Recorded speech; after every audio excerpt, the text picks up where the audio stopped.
Baik. Assalamualaikum warahmatullahi wabarakatuh.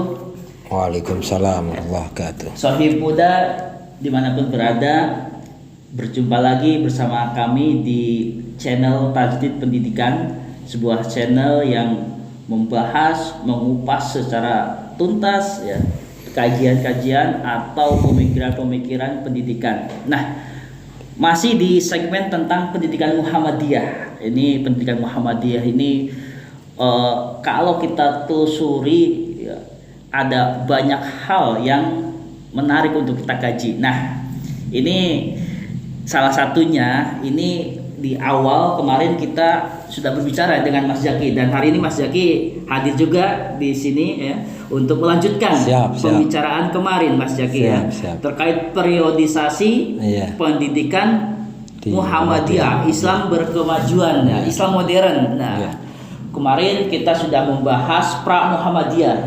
Apakah ada sekolah Islam modern sebelum Muhammadiyah berdiri?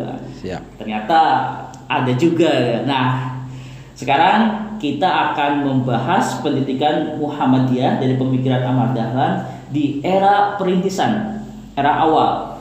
Yang kalau Mas Zaki bilang itu era mulai tahun kemarin itu sebenarnya 1900 sampai 1923. Oh ya. Ya. Tapi ini nanti kita akan ini ya. Kalau bicara era 1900 itu nanti latar belakang Ahmad Dahlan pasti akan kita kupas juga ya. Nah, baik, ini kita segmen ini akan membatasi pembicaraan di era perintisan, yaitu di 1900 sampai 1923. Bagaimana dinamika yang terjadi di sekolah pertama yang didirikan oleh Ahmad Dahlan, begitu ya kira-kira? Oke. Benar sekali. Baik, Mas Zaki, sebelum bicara tentang dinamika persekolahan awal Ahmad Dahlan, mungkin Mas Zaki bisa, biar pemirsa bisa ada pemahaman tentang latar belakang silsilah Ahmad Dahlan ya, yang dari keluarga keraton, yang beliau lahir itu tahun 1868 sampai 1911 itu ketika mendirikan sekolah baru. Sampai dari latar belakang kelahirannya secara singkat Mas Zaki bisa menggambarkan Mas Zaki? Insyaallah. Oke. Baik, silakan. Assalamualaikum warahmatullahi wabarakatuh. Waalaikumsalam warahmatullahi. Jadi Kiai Ahmad Dahlan itu lahir tahun 1868. 68 ya. Putra dari Kiai Haji Abu Bakar, seorang ketip pengulu di Keraton Kasultanan Ngayogyakarta. Jadi memang Ahmad Dahlan itu keturunan dari punggawa keraton, itu punggawa keraton. Ya, beliau itu lahir dengan nama Muhammad Darwis. Makanya ada yang menganggap kaum Darwisi, karena ada itu kaum Darwisi itu ya pengikut Darwis itu ya siapa?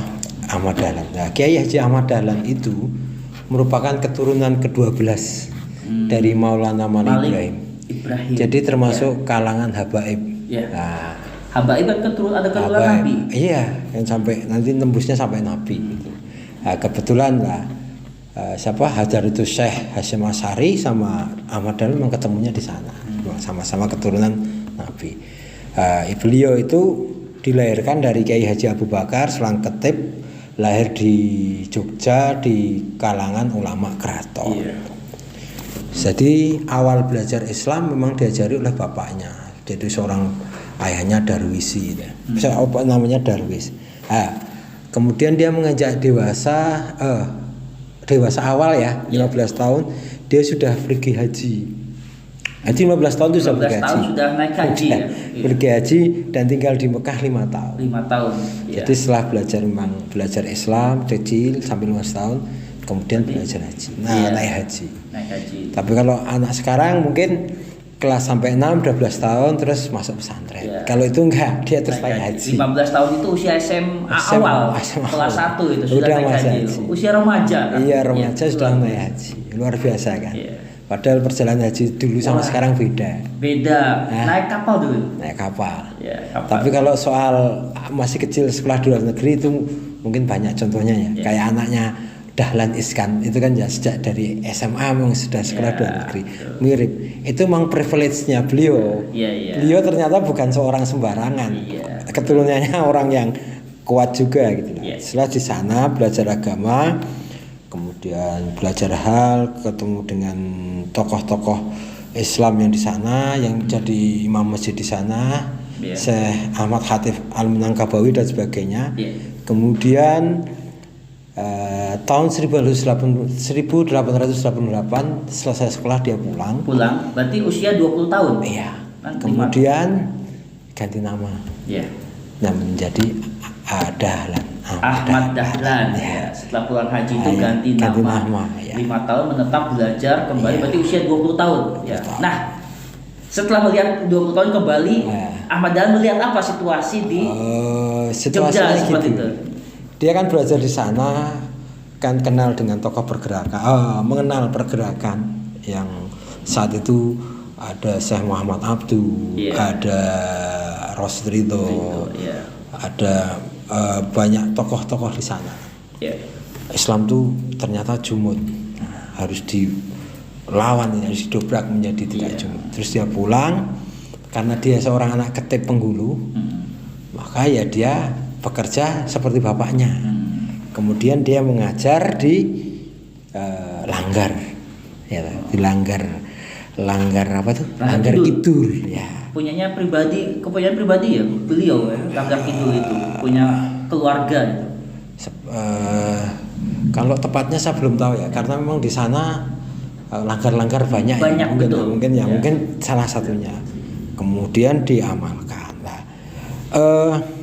Langgar itu ternyata khas ya. Langgar itu ternyata oleh Ahmad Dahlan kiblatnya dibenarkan. Karena apa? Karena saat itu kan ilmu astronomi, ilmu falak kan berkembang. Ternyata kiblat itu tidak pas ke barat, tapi agak geser miring sedikit gitu ya. Kalau dari Solo ke kanan gitu. Makanya saat itu mulailah awal dari masalah. Awal pergolakan pemikiran intinya itu ya. Adanya dari sana. Konflik pemikiran. Geger Langgar Kidul. Langgar Kidul. Itu pertama. Geger itu ramai karena langgarnya yang sudah seperti pakem, kemudian harus digeser. Ternyata tidak disukai oleh pemimpin ketip penghulu, Kiai Kamaluddin Ningrat.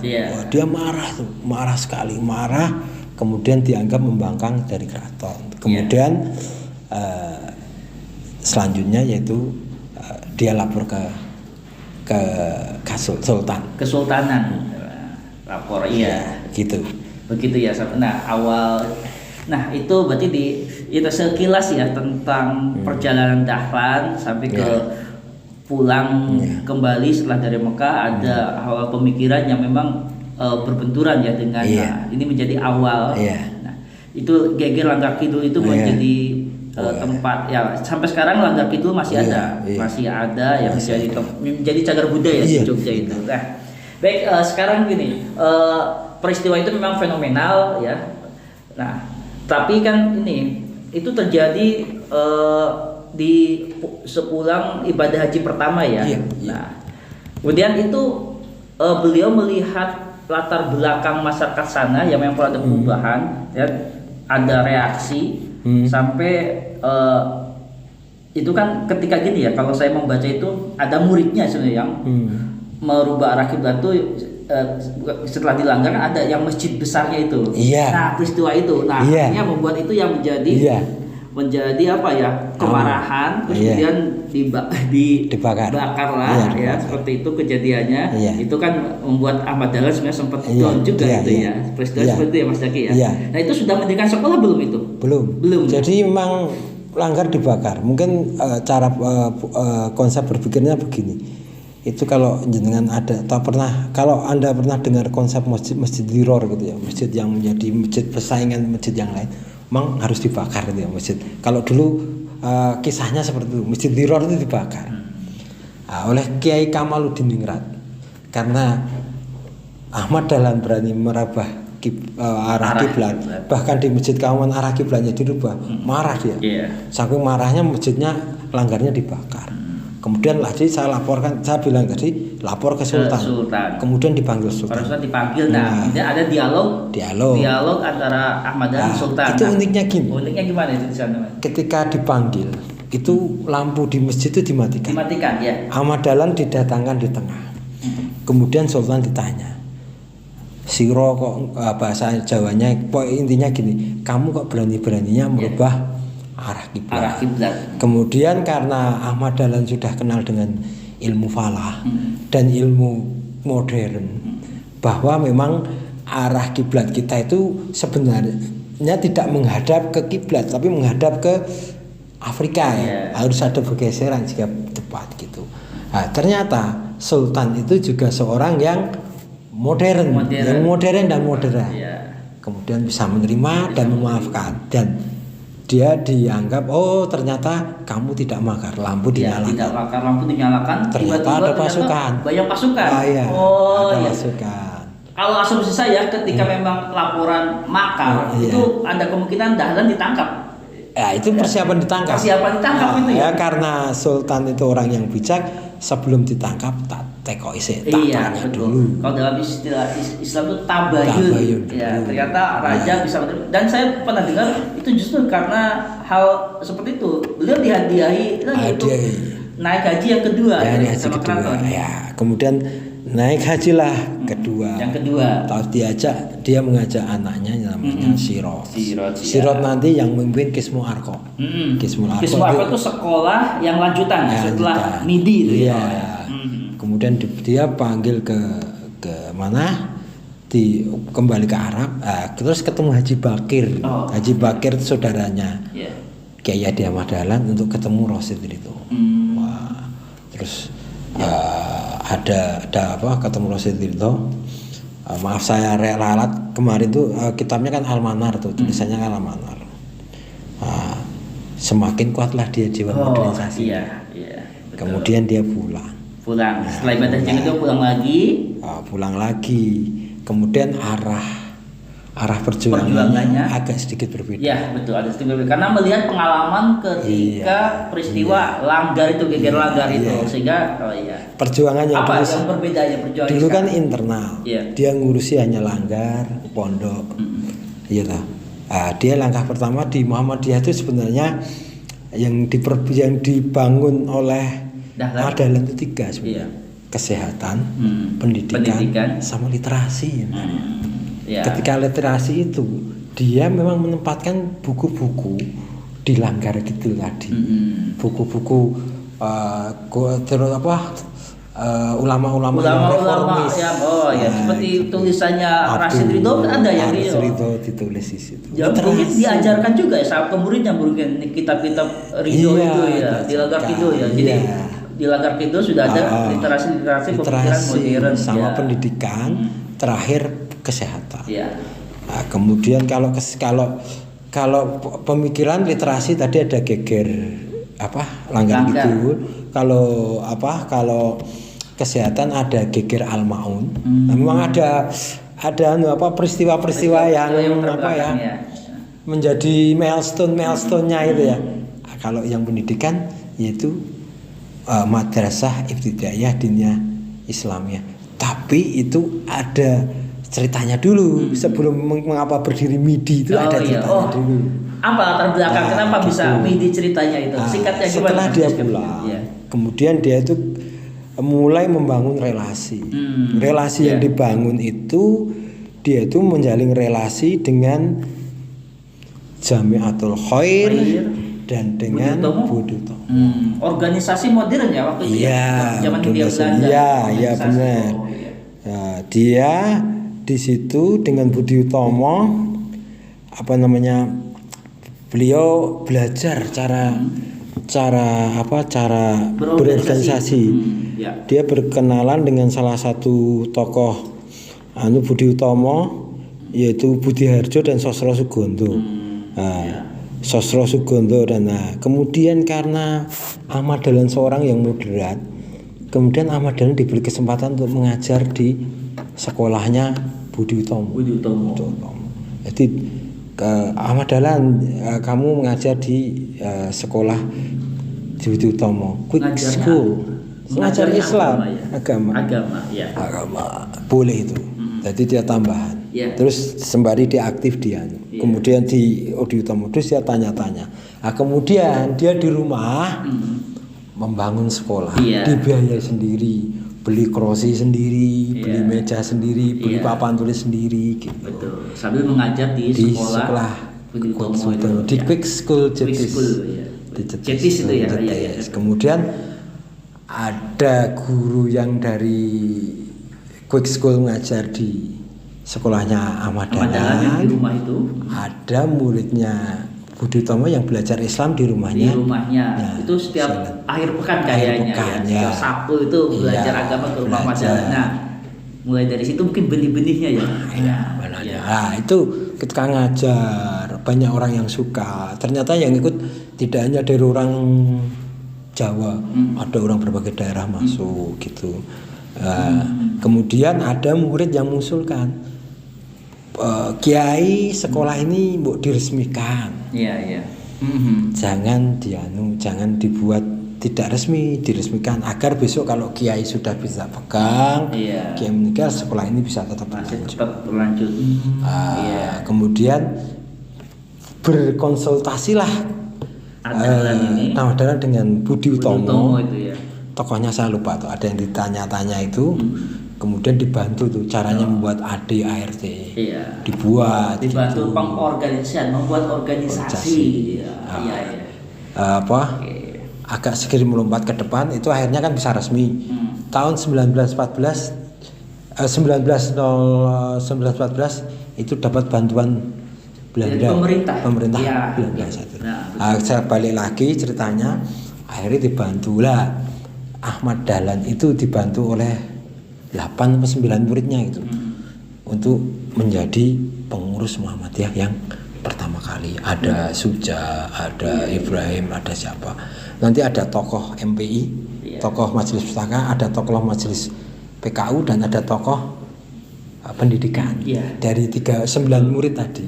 Wah, ini menarik ya, ini peristiwanya itu saya bayangkan rangkaian tiap itu penuh perjuangan itu.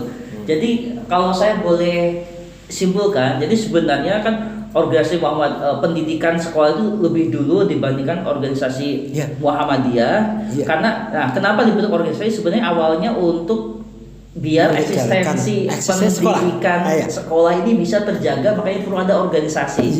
Sekolah ini berdiri 1911, sementara organisasi Muhammadiyah 1912. Nah, itu latar belakangnya. Itu karena muridnya Ahmad Dahlan yang menginspirasi. Menginspirasi percakapan betul. Dan kebetulan Ahmad Dahlan juga banyak berkenalan dengan Budi Utomo, dengan Jamiatul Khair, sehingga pengetahuan tentang organisasi mantap. Intinya itu. Seperti itu latar belakangnya. Karena kita panah penjajah, pemerintah Belanda membatasi. Ini tidak boleh berdiri di luar Jogja. Ini harus di Jogja. Nah, itu. Awalnya itu ya, Muhammadiyah itu awalnya berdiri memang hanya untuk di wilayah Jogja saja. Baik Sohib Muda. Nah, jadi benar gitu. Nah, itu berarti 1911 sudah ada MIDI. Nah, lanjut, ada sekolah lain juga yang dibentuk, ada 19 sekolah lanjutan. Itu kalau proses dinamika sekolah MIDI yang Mas Jaki tahu apa, Mas Jaki? Dinamika yang terjadi dalam 1911 kan 1911 berdiri MIDI. Kemudian akhirnya karena ingin melegalkan MIDI, intinya melegalkan maka berdiri Muhammadiyah. ART-nya dibantu oleh kaum dari Budi Utomo, disusun, didirikan, diketuai oleh Ahmad Dahlan, disekretarisi oleh pemuda kauman yang sabiqunal awalun lah, termasuk pemulanya Muhammadiyah. Saya pernah lihat kok ada ART-nya pertama kali, dan di sana ada tercantum pengurus pertama. Saya sempat memfotonya itu. Ini saya membaca ada dokumen. Ada ART pertama Muhammadiyah Putih dengan bahasa yang aslinya itu. Ada pengurusnya juga ada. Saya udah foto itu ya. Nah, menarik ini. Ini kita berarti itu ya. Sekarang saya masuk ke periode 12 sampai 18. 18. Dinamika ya. Iya. 12 18 itu ya memang MIDI ya. Iya. Itu antara periode 12 sampai 18 selain MIDI itu ada fenomena apa lagi di dalamnya itu? Sebenarnya modernitas sebelum saya masuk ke situ, sebenarnya modernitas Muhammadiyah itu bukannya ya bentuk sekolahnya, bentuk apa? Pakai papan tulisnya, buku ada gabungan antara ilmu sains dan ilmu agama bukan. Tapi pelembagaan itu yang modernitas itu nama. Padahal sepengetahuan umum ya, letak modernnya itu kalau saya baca ya. Itu ya karena mensinergikan dualisme sistem pendidikan. Tapi justru Mas Zaki mengatakan pelembagaannya itu ya. Ya itu benar. Sistem pendidikan pelembagaannya. Karena apa? Kalau yang dilakukan oleh pemerintah sebenarnya sudah ada. Kemarin Pamba Ulum yang kita bahas itu kan sudah lembaga resmi itu ya. Karena betul, negara. Tapi apa jadinya kan? Setelah negara runtuh kan ya selesai gitu. Tapi Muhammadiyah lain. Ketika Belanda hengkang dari sini, diganti Jepang, ya kita ke Jepang. Ketika Jepang hengkang, ya kita tetap eksis. Modern pertama itu legalitas. Itu di sana ya. Iya. Keluasannya ya. Iya, ada artinya, ada apa? Sistemisasi itu modernitas pertama. Nah, ya, di situ ya. Makanya dari sekolah MIDI nampaknya karena ada latar belakang gini ya. Sekolah-sekolahnya siswanya banyak tapi ternyata guru Muhammadiyah kekurangan guru. Sehingga dari kekurangan guru itu Ahmad Dahlan pengen mendirikan sekolah lagi ya. Oh iya. Tadi 9 pengurus tadi mengembangkan MIDI. Mengembangkan MIDI akhirnya berkembang. Ternyata permintaan dari luar request banyak. Banyak. Request salah satunya itu kan dari Solo. Yang namanya SATV pengajian sidik amanah tabligh fatono. Jadi sebenarnya di daerah-daerah itu sudah ada embrio di Islam modern Islam berkemajuan itu sudah ada embrionya. Tapi mau merujuk ke sini nggak boleh ya karena aturan itu ya betul. Makanya kayak edarannya jangan pakai nama Muhammadiyah ya. Ya makanya terus tahun 1918 MIDI berkembang menjadi Qismul Arqa. Itu nama sekolahnya Qismul Arqa. Qismul Arqa. Dari bahasa Arab nampaknya dari katanya itu ya. Qismu itu kosem itu bagian Arqa itu tinggi, bagian tinggi ya. Tinggi. Itu sebenarnya tujuan pragmatisnya apa?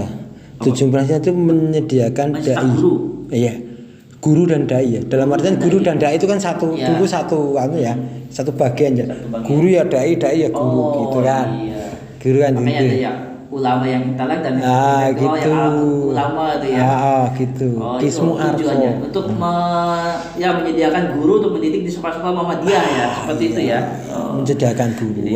Benar. Betul. Berdiri Qismu Arqa. Nah, nampaknya Qismu Arqa juga ada dinamikanya yang menarik. Sempat berganti nama ya. Saya tahu menjadi Pondok Muhammadiyah. Kemudian berganti lagi nama menjadi Qismu. Pergantian ini Mas Zaki latar belakangnya bisa dideskripsikan, ceritakan Mas. Qismu Arqa itu akhirnya saat itu diganti pimpinannya tahun 1920 diganti sama putranya Kiai tadi yang diajak naik haji kedua ya. Kiai Sirot mimpin. Kemudian Qismu Arqa kemudian berubah menjadi Pondok Muhammadiyah. Jadi pondok, tapi pondoknya ya kayak Pondok Muhammadiyah sekarang, ya modern gitu. Modern. Jadi ilmu diajarkan, agama diajarkan, ilmu dakwah, ilmu psikologi macam-macam. Kemudian dari pondok itu berkembang lagi menjadi quick school. Nah, quick school itu waktu quick school ada pergantian pimpinan juga ya Mas, direkturnya ya. Direkturnya akhirnya ganti quick school itu oleh siapa itu yang ganti? Cikal bakal sekolahnya kader mualimat iya itu ya. Oke. Baik, itu dinamika ya Mas. Iya. 19 Joyo Sugito. Joyo Sugito ya. Yang pertama, Joyo Sugito. Kemudian quick school, habis quick school menjadi Madrasah Mualimin. Madrasah Mualimin. Iya. Sampai sekarang. Ini. MIDI juga punya cerita sendiri, Mai. Iya. MIDI itu jadi sekolah SD Muhammadiyah Kauman. Kemudian SD Kauman dipecah menjadi dua. Suronatan sama Pawiatan. Ya, Pawiatan untuk putri, Suronatan untuk putra. Kemudian sekolah Pawiatan jadi SD Kauman lagi, bisa putra dan putri, Suronatan adalah. Jadi SD Muhammadiyah Kauman itu tertua di Jogja. Betul. Masih ada sampai sekarang. Masih ada. Ketika saya main di Jogja, saya sempat lihat sekolahnya Langgar Kidul. Iya. Saya lihat sekolah pertama yang di Ahmad Dahlan Suronatan itu masih ada sampai sekarang. Suronatan. Oh, itu dulu dari MIDI ya awalnya. MIDI. Ya, oke. Begitulah Sohib Muda cerita apa ya perjalanan. Sama nambah dikit. Oh ya. MIDI kemudian berubah MIDI jadi Kismu Arkom, jadi pondok, jadi quick school, kemudian di Mualimin. Itu sebuah langkah kecil tapi memberi dampak yang sangat besar. Kok bisa Mas?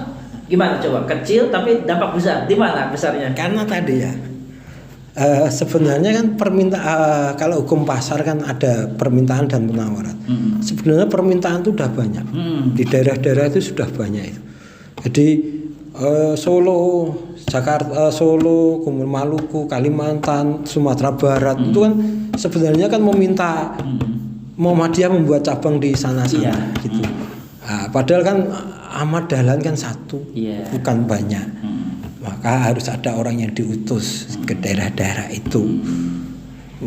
Karena untuk agar bisa diutus maka harus ada kawah candra di mukanya. Kawah candra di mukanya ya itu quick school itu ya. Mualimin. Dari situ tuh lahirlah dai-dai yang sekarang kan dikerjakan malah kelompok sebelah ya. Mungkin jenengan kalau tahu, saya nggak mau nyebut mereknya. Dai-dai pedalaman. Dulu gitu, Muhammadiyah menciptakan dai-dai pedalaman. Jadi ketika itu lulusan di sekolah Muhammadiyah dikirim ke sana. Contoh yang nyata yaitu Bapak Kiai Haji A.R. Wahrudin itu salah satu hasil didikan Mualimin. Karena menyebar ke seluruh Indonesia, mereka bekerja di sana di daerah-daerah, maka lahirlah cabang-cabang Muhammadiyah di mana. Makanya saya bilang ini langkah kecil tapi dampaknya besar. Iya. Sampai sekarang pun Mualimin menjadi title sekolah kader utusan dari berbagai daerah. Saya sempat ngobrol dengan direkturnya jadi memang siswanya dari berbagai daerah sebagai utusan kader. Ya, spiritnya dipertahankan sampai sekarang. Seperti dulu di Solo kan ada SATV. Ketika meminta Ahmad Dahlan ke sini, kemudian meminta tolong dikirim dai dari Jogja. Oh, gitu. Oke. Disitulah gitu. Itu ya. Jadi sekitar 1920-an, 23. Nah, 1923 itu nampaknya akhir dari masa perintisan. Karena periodisasi itu Ahmad Dahlan meninggal. Nah, berarti untuk periodisasi sampai 1923 diakhiri dengan beliau wafat. Nah, beliau wafatnya meninggalkan warisan amal jariah sekolah-sekolah. Ini kita bicara dari segi pendidikan loh ya. Nanti belum lagi yang geger al-maun itu nanti lagi kita Beliau jadi memang modelnya Ahmad Dahlan itu. Nah menurut saya bukan sekedar kalau hanya menggabung-gabungkan ilmu dan mungkin Mamba Ulum sudah Mas. Tapi soal sistem. Mamba Ulum yang dulu sekolah keraton pertama itu sudah Mas. Ini berarti masa perintisan itu dinamikanya luar biasa, luar biasa ya. Saya mendengarkan secara singkat saja menggambarkan betapa perjuangannya itu detik demi detik sangat berharga sekali dalam membangun sebuah peradaban ya. Sama ini tambah pemuda. Kenapa pemuda mau dibahas Mas? Ada apa? Karena kalau cerita ini sama nangis saya. Gimana? Ahmad Dahlan kan tua. Iya. Tapi yang ikuti kan anak muda semua. karena anak muda dinamis, Muhammadiyah berkembang. Iya. Begitu Ahmad Dahlan wafat, murid penggantinya itu murid-muridnya ya, murid-muridnya yang dididik. Ya. Iya. Dan usianya memang muda-muda benar. Iya. Ahmad Dahlan itu meninggal umur mungkin berapa itu tahun? meninggal 23 Februari 1923. Umur berapa itu berarti? Masih muda sekali kan? Ya, 50-an. 50-an. Berarti 50. usianya murid-muridnya mungkin separuhnya itu kan? Memang 50-40. mengapa Muhammadiyah berkembang? Satu, sistemnya mantap. Kedua, karena digerakkan anak muda. Iya. Oke. Baik, ini menjadi refleksi bagi kita ya. Oke. Tapi ini segmen ini kita cukup sampai sini Mas Yaki ya. Dari awal Ahmad Dahlan naik haji, pertama, kedua ada dinamikanya, terus berubah strategi, bergaul dengan organisasi Budi Utomo, kemudian mendirikan sekolah juga di rumahnya, sambil mengajar. Ada dari diskusi dengan siswanya untuk mengorganisasi agar sekolah ini eksis, maka berdirilah Muhammadiyah yang memang organisasi Muhammadiyah yang tujuannya untuk menjaga eksistensi pendidikan. Jadi pendidikan Muhammadiyah itu dijaga sistem. Wah, iya, seperti itu kesimpulannya. Dijaga sistem dan dihidupkan oleh generasi muda. Makanya orang-orang kader-kader yang ada di Muhammadiyah itu sesungguhnya kader Muhammadiyah. Ujung tombak dakwah Muhammadiyah kalau saya mendengar cerita ini ya. Betapa makanya yang bekerja di Muhammadiyah itu sebuah memang ini peninggalan Ahmad Dahlan yang perlu kita kembangkan, semangat tajdid itu yang kita harus kembangkan terus ya. Ini menjadi tantangan bagi itu yang membuat bertahan di abad kedua dengan sistem yang seperti ini, kemudian mempunyai aset yang sebesar ini karena dijaga oleh sistem yang baik, dijaga oleh orang-orang yang dinamis dan berkemajuan. Oke. Ketemu saat kuncinya ini ya, mengembangkan Muhammadiyah. Oke. Baik, saya juga gak bisa berkata apa Mas Yaki ya. Oke, segmen ini cukup dulu Sohib Muda ya, di masa perintisan ya.